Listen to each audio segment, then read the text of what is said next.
NEET को fit करने के लिए मोदी सरकार ने ये बिल लाया है। हम जब आंदोलन करते थे तब हम भी बोलते थे कि लाठी गोली खाएंगे फिर भी आगे जाएंगे, जितना आप हमारे ऊपर आरोप लगाते रहोगे उतना हम आपको भगाते रहेंगे। हम भी लाठी नहीं खाते थे तो डेप्यूटी चेयरमैन सर हम इधर नहीं आते थे। पुलिस का सामना हम करते थे तब बीजेपी की सरकार नहीं थी, ये कांग्रेस वालों की सरकार थी। नौजवान हमारे नहीं रहते थे तो शायद 2014 में नरेंद्र मोदी की सरकार नहीं आती थी। तो मोदी जी जो है, मोदी जी ये जादूगर है। अमेरिका से जो भारत आया था चुपके चुपके, उनका नाम है अभिजीत दीपके और सरकार ने उनकी मांगे पूरी की है। डिप्टी चेयरमैन सर, एक बहुत बड़े महत्वपूर्ण विषय पर, बिल पर यहाँ चर्चा हो रही है। जो नौजवान छात्र है उस छात्र के जिंदगी का विचार करने वाली सरकार हमारी है। अपोजिशन वाले जो भी आरोप लगाना है लगाते रहो, जितना आप हमारे ऊपर आरोप लगाते रहोगे उतना हम आपको भगाते रहेंगे। आरोप लगाने की आदत तो होती है, अपोजिशन में तो आरोप लगाना ही चाहिए, ऐसा आपको लगता है, लेकिन उसको लोकतंत्र नहीं बोलते हैं। जरूर सुझाव आपने देना चाहिए। नीट को फिट करने के लिए मोदी सरकार ने ये बिल लाया है। नीट को फिट करने के लिए मोदी सरकार ने बिल लाया है और उनकी मांगे पूरी होने के बाद छात्रों ने नरेंद्र मोदी जी के अभिनंदन का गीत गाया है। आप लोगों को मालूम नहीं है?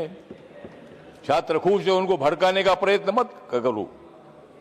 हमने भी लाठी गोली खाई है। हम जब आंदोलन करते थे तब हम भी बोलते थे कि लाठी गोली खाएंगे फिर भी आगे जाएंगे, और हमारे ऊपर भी बहुत बार लाठियां चलाई गई है। हम भी लाठी नहीं खाते थे तो डेप्यूटी चेयरमैन सर हम इधर नहीं आते थे। लाठी खाने के लिए हम आगे बढ़ते थे। पुलिस का सामना हम करते थे तब बीजेपी की सरकार नहीं थी, ये कांग्रेस वालों की सरकार थी। मराठवाड़ा विश्वविद्यालय को बाबा साहब का नाम देने के लिए 17 साल तक हमने मोर्चे निकाले, हजारों मोर्चे निकाले थे। आखिर में बाबा साहब अंबेडकर जी का नाम मिला, हमने सरकार का अभिनंदन किया था। तो मोदी जी जो है, मोदी जी ये जादूगर है। हम छात्रों के आंदोलन की तरफ मेरा पूरा ध्यान था। आप लोगों को मालूम है कि अमेरिका से भारत आया था चुपके चुपके। अमेरिका से जो भारत आया था चुपके चुपके, उनका नाम है अभिजीत दीपके। अभिजीत दीपके मेरे समाज का है। अभिजीत दीपके अम्बेडकरवादी भी है। अभिजीत दीपके ये मतलब आंदोलन उन्होंने खड़ा किया, विषय इम्पोर्टेंट था और सरकार ने उनकी मांगे पूरी की है। लाठी चार्ज तब होता है जब हम कोई पुलिस पर पत्थर मारते हैं।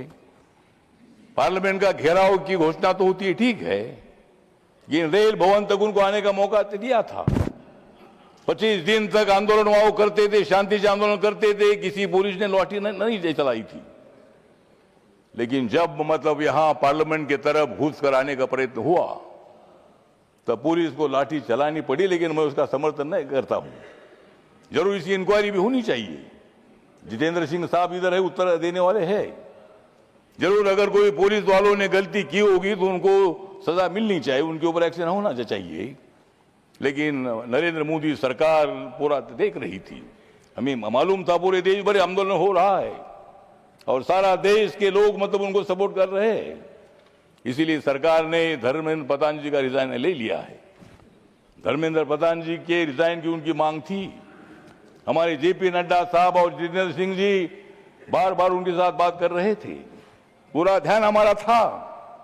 लेकिन आप लोगों को भड़काने के लिए जा रहे थे। आप वहां जाकर मतलब उनको चेतावनी देने का प्रयत्न कर रहे थे।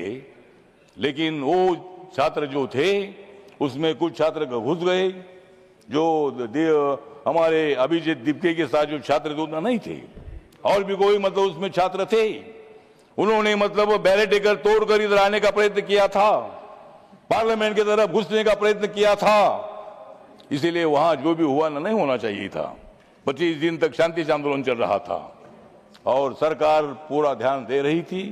सरकार ने पूरी मांगी उनकी मान्य कर दी है और इसलिए ये बिल जो यहाँ लाया है, इस बिल जो लाया है मतलब नीट पेपर हुआ था लीक, नीट पेपर हुआ था लीक और उस पर चर्चा करने का ये आया है हमारे ऊपर, ये चर्चा करने का ये है वीक।